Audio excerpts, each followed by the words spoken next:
तो दोस्तों आज मैं एक्सप्लेन करने वाला हूँ हाल ही में रिलीज हुई एक जबरदस्त मूवी को जिसका नाम है सरजमीन। और सबसे बड़ी बात दोस्तों, इस मूवी का क्लाइमैक्स ही इस मूवी की जान है। जी हाँ दोस्तों, जो कि आप लोगों को काफी ज्यादा पसंद आने वाला है। तो आइए दोस्तों फिर एक्सप्लेन करते हैं आज की बेहतरीन मूवी को। तो कहानी की शुरुआत में हम देखते हैं एक बड़े ऑफिसर को जो कि अपनी टीम को बता रहा होता है एक बहुत बड़े आतंकवादी के बारे में जिसने कई जगह पर बॉम्ब अटैक किए होते हैं, मगर उन्हें पता नहीं होता कि ये बॉम्ब अटैक कौन कर रहा था और ना ही उनके पास उस आतंकवादी की फोटोज और ना ही कोई क्लू। यहाँ तक कि वो दिखता कैसा है उन्हें ये भी नहीं पता। मगर एक दिन उन्हें कुछ सोर्सेस से एक शख्स के बारे में पता चलता है। उसका कनेक्शन जितने भी अब तक बॉम्ब अटैक्स हुए हैं उन सबसे था। उसका नाम मौसम होता है और आज उसके मेन ठिकाने का ही पता चल चुका है, इसलिए मैंने उसे पकड़ने के लिए एक टीम भेजी है। जिसके बाद वो ऑफिसर फोन पर एक ऑफिसर को कमांड देता है कि जाओ और मिशन कंप्लीट करो। दूसरी तरफ हम विजय मेनन को देख पाते हैं जो कि कमांडर ऑफिसर है और वो अपनी टीम मेंबर्स को गाइड कर रहा था कि जाओ और अटैक करो। मगर तभी विजय को मालूम चलता है कि यह मौसम का एक ट्रैप है, इसलिए वो तुरंत ही कमांड देता है कि वो लोग फौरन ही वापस लौट आए। मगर वॉकी टॉकी काम करना ही छोड़ देता है, इसलिए फौरन ही विजय दौड़कर उन्हें बचाने जाता है। लेकिन उसकी टीम अब तक उस टारगेट तक पहुंच चुकी थी और तभी एक बहुत बड़ा धमाका होता है और उसकी टीम उसकी आंखों के सामने मारी जाती है। खैर जिसके बाद विजय को मौसम और उसका भाई आविल भागते हुए दिखाई देता है। जिसके बाद वो दोनों बंदूक की गोलियां एक दूसरे को बसाने लगते हैं और उनके बीच में काफी हाथापाई होती है। लेकिन आखिरकार विजय मौसम और उसके भाई को पकड़ने में कामयाब हो जाता है और उसे पकड़कर अपनी गिरफ्त में ले लेता है, यानी कि वो उससे कुछ पूछताछ कर सके। खैर इसके बाद हम विजय को उसके घर में देखते हैं जिसकी बीवी मेहर ने आज उसके प्रमोशन पर पार्टी रखी हुई थी। तभी आकर मेहर कहती है कि हमारा बेटा हरमन तुम्हारे लिए कुछ कहना चाहता है। तभी हरमन सबके सामने आकर हकलाते हुए अपने पिता के प्रमोशन पर उन्हें बधाई देता है। पर यहाँ हरमन को इतना डरा हुआ और हकलाता देखकर विजय चुपचाप यहाँ से चला जाता है। तब हमें मालूम चलता है कि हरमन थोड़ा कमजोर बच्चा है, इसलिए विजय उससे शर्मिंदगी सी महसूस करता है क्योंकि उसके मुताबिक एक कर्नल का बेटा इतना कमजोर नहीं हो सकता। तो यहाँ मेहर आकर विजय को समझाती है कि तुम्हें अपने बेटे पर ध्यान देना चाहिए, लेकिन विजय कहता है कि मुझे उसके साथ शर्म आती है। और यह सारी बातें ऊपर खड़ा हरमन सुन रहा था। तब मेहर आकर हरमन को समझाने लगती है कि तुम्हारे पिता का कहने का मतलब ये नहीं था, तुम उदास मत रहना। जिस पर हरमन कहता है कि मैं पापा को प्राउड फील कराऊंगा। इसके बाद हम देखते हैं कि बचपन में विजय के पिता ने उसे कैसे डांट फटकार कर आर्मी में जाने के लिए काबिल बनाया था, इसलिए विजय भी यही चाहता था कि उसका बेटा भी एकदम निडर रहे उसकी तरह। खैर अब अगले दिन विजय पर किसी का फोन आता है जो कहता है कि तुम काबिल और आविल दोनों भाइयों को छोड़ दो। मतलब कि यहाँ पर काबिल का नाम दूसरा नाम मौसमी होता है। खैर वो आदमी फोन पर उसे धमकी देता है कि वो उन दोनों को छोड़ दे, नहीं तो उसके परिवार के लिए अच्छा नहीं होगा। और तो और हम तुम्हारे बेटे के बारे में जानते हैं। तभी यह सुनते विजय हरमन को देखने भागता है और बाहर हरमन क्रिकेट खेल रहा था। वही उस्मान नाम का आदमी विजय से मिलता है और कहता है कि मेरी बेकरी 2 महीने पहले खुली है और आपकी पत्नी हमारी कस्टमर भी है और आप भी जरूर आना। यह सुनकर विजय हरमन को लेकर जाने लगता है और फिर वह सीधा काबिल के पास आकर उसे टॉर्चर करता है और कहता है कि तू ही मौसम है ना। जिस पर काबिल मना कर देता है। इस पर विजय काबिल को उसके छोटे भाई आविल की धमकी देता है कि वह हमें सच तो बता ही देगा और फिर मैं देख उसका क्या हाल करता हूँ। यह सुनकर काबिल भड़क जाता है, मतलब कि मौसम, और कहता है कि मेरे भाई से दूर रहना और उसे छुआ भी तो तुम सबके लिए अच्छा नहीं होगा।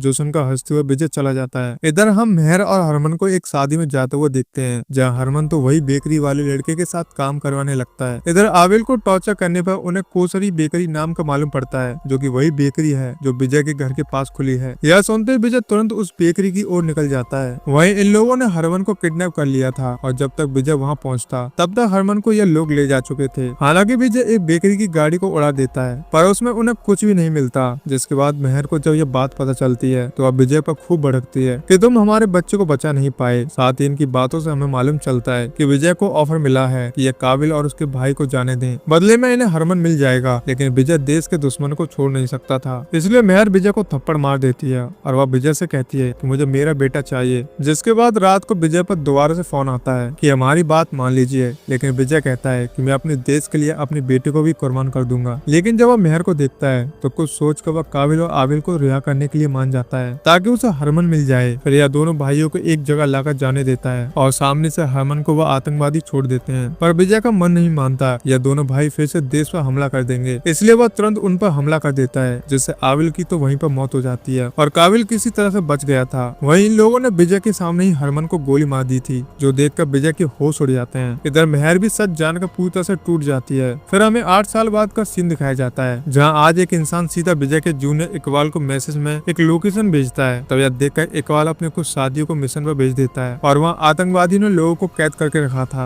इसलिए आर्मी वाले उन्हें बचा लेते हैं। फिर जब इन लोगों की आईडी डिटेल्स पूछी जा रही थी तभी वहाँ एक लड़का अपना नाम हरमन बताता है और फादर नेम विजय का नाम लेता है। यह सुनकर विजय हैरान हो जाता है और वह जैसे हरमन को देखता है उसके होश उड़ जाते हैं कि यह जिंदा बच गया। इसके बाद ये लोग हरमन से थोड़ी बहुत पूछताछ करते हैं और विजय तुरंत मेहर को अपने पास बुला लेता है। फिर जब मेहर हरमन से मिलती है तो बहुत खुश होती है कि उसका बच्चा उसे सही सलामत मिल गया। जिसके बाद ये लोग घर चले जाते हैं। हालांकि विजय के मन में हरमन को लेकर शक था कि यह बचकर कैसे वापस आ गया और यह अब पहले जैसा कमजोर भी नहीं लग रहा, पर फिर भी वह इस बात को नजरअंदाज कर देता है। लेकिन फिर एक दिन उसे हरमन पर शक होने लगता है, यह एकदम से हमें कैसे मिल गया। वह इकबाल भी विजय से बताता है कि हरमन को मैंने कुछ लड़कों के साथ घूमते देखा था, जबकि उसके इतनी जल्दी दोस्त कैसे बन गए। फिर जब विजय घर आता है तो देखता है कि हरमन ने उसका लैपटॉप भी यूज किया है, इसलिए विजय का शक और बढ़ जाता है और वह खाना खाने के दौरान बातों बातों में हरमन से पूछने लगता है कि 8 साल से तुम कहाँ थे और तुम्हारे शरीर पर जो निशान है वह कैसे आए हैं। तो हरमन कहता है कि मुझे आतंकवादियों ने बंदी बनाकर रखा था पूरे 2 साल के लिए, फिर जाकर उन्होंने मुझे छोड़ा। इस पर विजय कहता है कि उन्होंने तुम्हें छोड़ा क्यों, लेकिन यह मेहर उसे चुप करा देती है कि अपने बेटे से प्यार से बात कर लिया करो, उसे ज्यादा परेशान मत करो। लेकिन विजय वहाँ पर कुछ कह नहीं पाता। इसके बाद जब विजय हरमन के रूम में जाता है तो उसे एक फोन मिलता है, जबकि हरमन के पास तो अभी तक कोई फोन नहीं था, इसलिए वो उसका फोन अपने पास रख लेता है। वहीं कश्मीर में थोड़ी देर पहले ही एक धमाका हुआ है, इसलिए विजय को वहाँ जाना पड़ता है और वह इकबाल को हरमन वाले फोन पर नजर रखने के लिए कहता है। इसके बाद वहाँ से घर आकर विजय सीधा हरमन के पास जाता है और हरमन अभी विजय की गन ही देख रहा था, इसलिए विजय उस पर बंदूक तान देता है और हरमन से सवाल जवाब करने लगता है, जिससे हरमन सही सही जवाब दे देता है। तब मेहर आकर हरमन को उसके रूम में भेज देती है और विजय को खूब सुनाती है कि तुम कभी भी अच्छे बाप नहीं बन पाए, ना पहले और ना अब। साथ ही विजय ने हरमन का डीएनए टेस्ट भी कराया था, जिसकी रिपोर्ट से उसे पता चलता है कि हरमन उसी का बेटा है। और यह देखकर मेहर का और दिल टूट जाता है कि इस आदमी को अपने बेटे पर अब भी शक है। साथ ही मेहर बताती है कि मैंने अभी हरमन को फोन दिया था जिसके बारे में तुम पूछ रहे थे। फिर अगले दिन इकबाल भी आकर विजय से कहता है कि सर वो जो फोन आपने नजर रखने के लिए कहा था उस पर कोई भी एक्टिविटीज नहीं हो रही है। यह सुनकर विजय को बहुत ही बुरा लगता है कि मैं कितना गलत था जो अपने ही बेटे पर शक कर रहा था, इसलिए वह सीधा आकर हरमन से माफी मांगता है। जिस पर हरमन कहता है कि हम कहीं कैंपिंग के लिए चलते हैं ताकि हमें ब्रेक मिले, तो विजय भी मान जाता है। अब अगली सुबह ये लोग कैंपिंग के लिए चल देते हैं और यहाँ हमारे सामने रिवील होता है कि विजय का शक सही था, हरमन असल में अब आतंकवादियों से मिला हुआ है। फिर यहाँ से सीन पास में चला जाता है जहाँ इन लोगों ने हरमन को नहीं मारा था और यह उसे विजय के खिलाफ भड़काने लगे हुए थे ताकि विजय को उसका बेटा ही मारे। और यह काम कोई और नहीं बल्कि काबिल कर रहा था, क्योंकि उसे अपने भाई की मौत का बदला लेना था और वहीं अक्सर आतंकियों को ट्रेनिंग देता है। यहाँ काबिल हरमन को विजय की रिकॉर्डिंग सुनाता है जिसमें वह कह रहा था कि मेरे देश के आगे मैं अपने बच्चे को भी कुर्बान कर दूंगा। यह सुनकर हरमन को बहुत ही बुरा लगता है। साथ ही काबिल उसे यह कहकर भड़काता है कि तेरा बाप तुझसे नफरत करता है और हम तुझे बहुत प्यार देंगे जो तुझे कभी मिला नहीं। जिसके बाद वह हरमन को काफी अच्छे ट्रेनिंग देता है उस विजय को मारने के लिए, यहाँ तक कि उन्होंने उसका नाम भी बदलकर हारिस कर दिया था। इसी तरह से काबिल ने हरमन को विजय का सबसे बड़ा दुश्मन बना दिया था। अब पिज्जन में विजय और हरमन आज बाहर घूमने जा रहे होते हैं। वहीं इकबाल को हरमन के फोन पर कुछ मैसेज भी आते हुए दिखाई देते हैं, पर यह बात इकबाल उसे बता पाता। इससे पहले तो हरमन विजय के साथ घूमने चला जाता है और विजय का फोन न उठाने पर इकबाल फैक्स के जरिए हरमन की हाल ही में हुई चैट विजय के कैंपिंग वाले घर में भेज देता है, जो कि यहाँ मेहर पढ़ लेती है और अब विजय को बचाने लगती है क्योंकि हरमन ने कहा था कि वह विजय को मारने वाला है। वहीं हरमन ने विजय पर बंदूक तानी हुई थी ताकि वह उसे खत्म कर दे। तभी वह मेहर पहुंचकर हरमन को रोकने लगती है और इसी हाथापाई में एक गोली मेहर को लग जाती है और उस दौरान इकबाल भी वहाँ पहुंच जाता है। इसलिए मौका मिलते ही हरमन तो वहाँ से भाग निकलता है और सीधा वो काबिल के अड्डे पर पहुंच जाता है। हालांकि अपनी माँ पर गोली चलाने पर हरमन काफी ज्यादा दुखी था क्योंकि नफरत उसे सिर्फ अपने पिता से थी, न कि अपनी माँ से। और यहाँ हरमन के वापस आने के बाद काबिल अपने साथियों से कहता है कि अब हम ऐसा धमाका करेंगे जिससे विजय की रूह कांप जाएगी और यह काम उसी का बेटा ही करेगा। वह मेहर को हॉस्पिटल में देखते हैं जो जिंदा बच गई थी और अब विजय से कहती है कि मुझे तुम्हारी उस समय बात मान लेनी चाहिए थी, लेकिन मैं ममता से अंधी हो गई थी। फिर आज विजय मीडिया में आकर कहता है कि हमने कश्मीर में सारे इंतजाम कर दिए हैं, इसलिए अब एक भी हमला होने नहीं देंगे और जो डैम का यहाँ इनॉर्गेशन हो रहा है उसमें सब आएंगे। इधर हरमन आज फिर मेहर को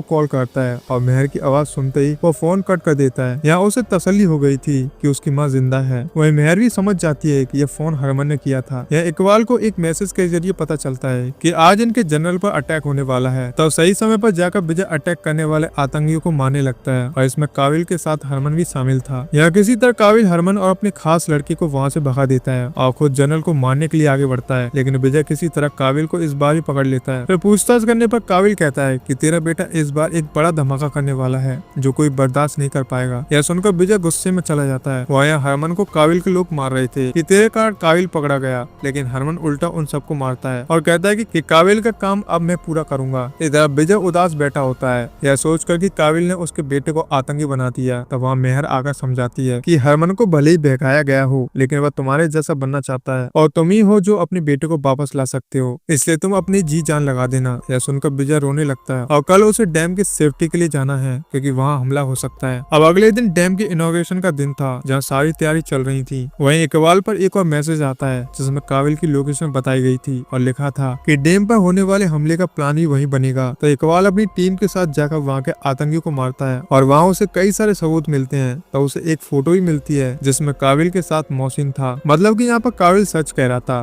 कि वो मौसिम नहीं है, मौसिम और कोई था। खैर वही हम किसी को काबिल के पास आता हुआ देख पाते हैं जो यहाँ विजय की सिक्योरिटी को मारकर काबिल के पास आया था और उसे देखते काबिल मौसिम का नाम लेता है और यहाँ रिवील होता है कि मौसिम कोई और नहीं बल्कि मेहर की बीवी थी। ओ तेरी का। तो दोस्तों देखा आप लोगों ने, विजय की बीवी थी मेहर जो कि आतंकवादी बनकर रही थी जिसका नाम मौसिम ही था। दोस्तों ये प्रेडिक्ट तो मैंने कभी किया ही नहीं था, उसकी बीवी आतंकवादी निकलेगी। खैर यहाँ मेहर काबिल से आज होने वाले धमाके का पता करने आई थी। तब काफी टॉर्चर होने पर काबिल उसे जगह बता देता है जो कि मेहर दूसरे फोन से विजय को मैसेज करके बताती है। वही हम देखते कि इनॉग्रेशन शुरू हो चुका है और वहाँ स्टेज के नीचे बॉम्ब लगा हुआ था। तब विजय तुरंत बताई गई जगह पर जाता है और यहाँ हरमन पहले से मौजूद था जो विजय को गोली मार देता है। फिर वह विजय के सामने बॉम्ब की टाइमिंग एक्टिवेट कर देता है। साथ ही वह विजय को खूब मारता है कि तुम्हारी वजह से मैं हमेशा परेशान रहा, मुझे खुद से नफरत हो गई थी पर कभी तुमने मुझ पर ध्यान नहीं दिया। वही मेहर काबिल को अभी भी मारी जा रही थी और वह उससे बॉम्ब डिफ्यूज करने का पासवर्ड पूछती है जो काबिल नहीं बताता, बल्कि वह अपने भाई के बारे में कहने लगता है कि तेरे पति ने मुझे मार डाला था और अब कोई और नहीं बचेगा। वही यहाँ विजय और हरमन अभी लड़ रहे थे और जैसे विजय हरमन पर बंदूक तान देता है तो हरमन कहता है कि तुम आज भी अपने वतन को चुनो, बेटे का क्या है, वो मर भी जाए तो चलता है। तब विजय दुखी होकर हरमन को बंदूक देता है और कहता है कि तू मुझे मार दे और हम तेरे दुश्मन नहीं है, तुझे तो बस भड़काया गया है। इस तरह से विजय हरमन को बहुत समझाता है। उसी समय वहाँ पर काबिल का साथी आ जाता है जो दोनों को साथ में देखकर इन पर गोली चला देता है और दोनों की हालत खराब हो रही थी। तब जैसे ही वो आदमी विजय को मारने वाला था उसी समय हरमन उस आदमी को ही मार डालता है क्योंकि उसे विजय की बातें समझ आ गई थी। इधर मेहर विजय के फोन पर पासवर्ड भेजती है आदिल क्योंकि काबिल उसी की बात किया जा रहा था। तब मौका पाकर यह काबिल मेहर को जान से मार डालता है, लेकिन मरने से पहले मेहर भी काबिल के गले में चाकू मारकर उसे खत्म कर देती है। यह पासवर्ड मिलते ही हरमन उस बॉम्ब को डिफ्यूज कर देता है। इसके बाद हमें कुछ दिन बाद का सीन दिखाया जाता है जहाँ विजय को अब मेहर के ऑपरेट करने की जगह मिल चुकी थी और उसे पता चलता है कि जो इकबाल को बार-बार मैसेज आते थे बॉम्ब फटने से लेकर इकबाल के लोकेशन तक के, वह सब मेहर ही बता रही थी। जिसके बाद विजय को वहाँ मेहर का एक लेटर भी मिलता है जिसमें लिखा था कि अगर तुम यह पढ़ रहे हो तो तुम्हें मेरा सच पता चल गया होगा और मुझे भी हरमन की तरह उस काबिल ने भड़काया था क्योंकि मेरे माँ बाप मेरी आंखों के सामने मारे गए थे। जिसके बाद मैं इस देश के खिलाफ हो गई और मौसम बनकर मैंने कई धमाके किए, पर फिर एक दिन मेरी जिंदगी में तुम आए और मैंने प्यार का मतलब जाना। उसी दिन से मैंने यह सब छोड़ दिया था और अपने परिवार को संभालने के लिए मैं लग गई। हो सके तो तुम मुझे माफ कर देना इतना बड़ा सच छुपाने के लिए। जिसके बाद आज विजय और हरमन मेहर का अंतिम संस्कार कर देते हैं और साथ ही अब बाप बेटे एक हो गए थे। और दोस्तों इसी के साथ इस फिल्म की कहानी यहीं पर खत्म हो जाती है। तो दोस्तों ये थी सरजमीन मूवी की कहानी। तो दोस्तों मैं उम्मीद करता हूँ कि आप लोगों को इस फिल्म की कहानी पसंद आई होगी। तो इसी बात के लिए आप हमारे चैनल को जरूर सब्सक्राइब कीजिएगा। तो फिर मिलते हैं दोस्तों एक और बेहतरीन मूवी के साथ। जय हिंद दोस्तों।